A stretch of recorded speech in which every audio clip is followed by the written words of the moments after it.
mengapa Rocky Gerung banyak fansnya dan selalu banyak orang yang minta tanda tangan dan berfoto sama dia? Kenapa?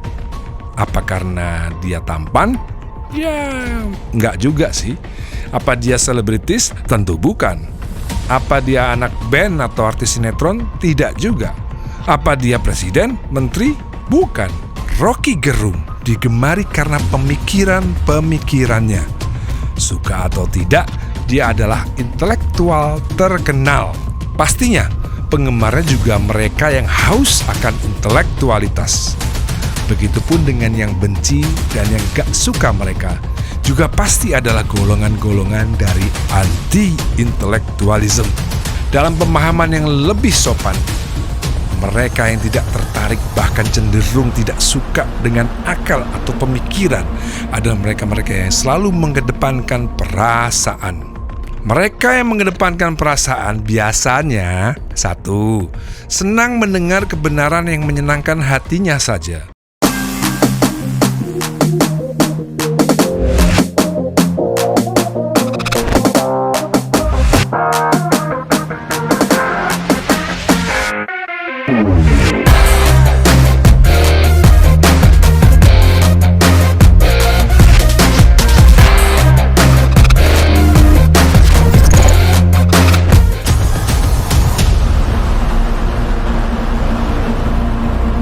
Refleksi kebangkitan kaum berpikir di NKRI.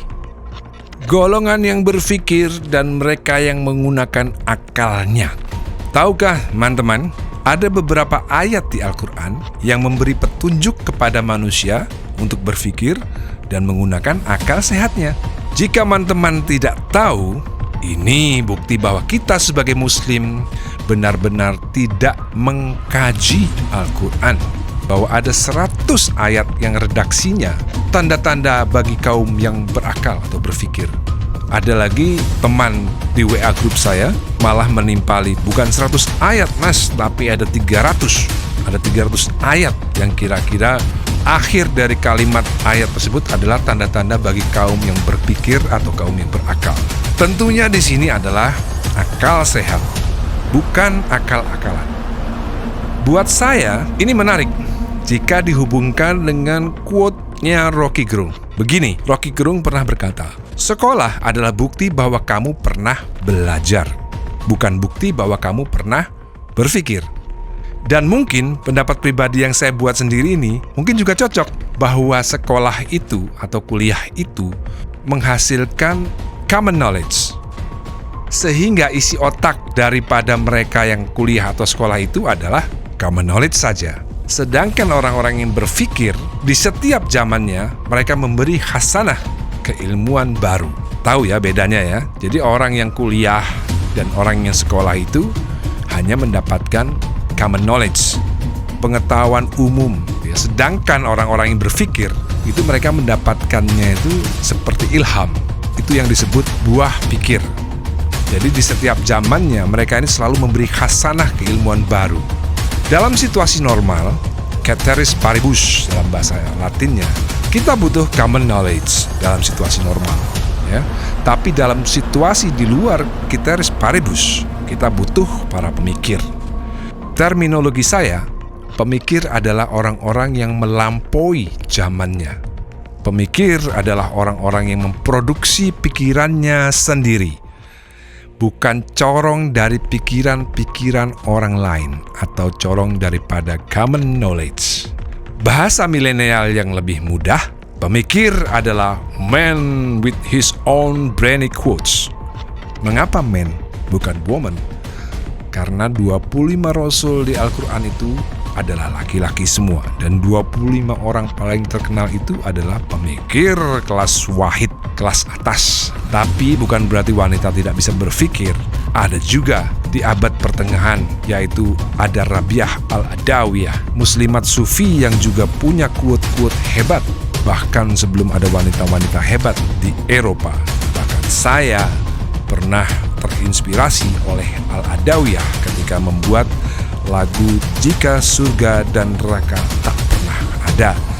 Maka dari itu, Setiap orang ketika memuji lirik lagu itu, saya selalu bilang itu bukan saya.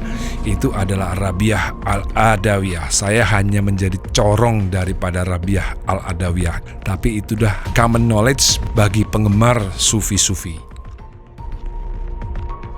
Mengapa Rocky Gerung banyak fansnya dan selalu banyak orang yang minta tanda tangan dan berfoto sama dia? Kenapa? Apa karena dia tampan? Ya, nggak juga sih. Apa dia selebritis? Tentu bukan. Apa dia anak band atau artis sinetron? Tidak juga. Apa dia presiden? Menteri? Bukan. Rocky Gerung digemari karena pemikirannya.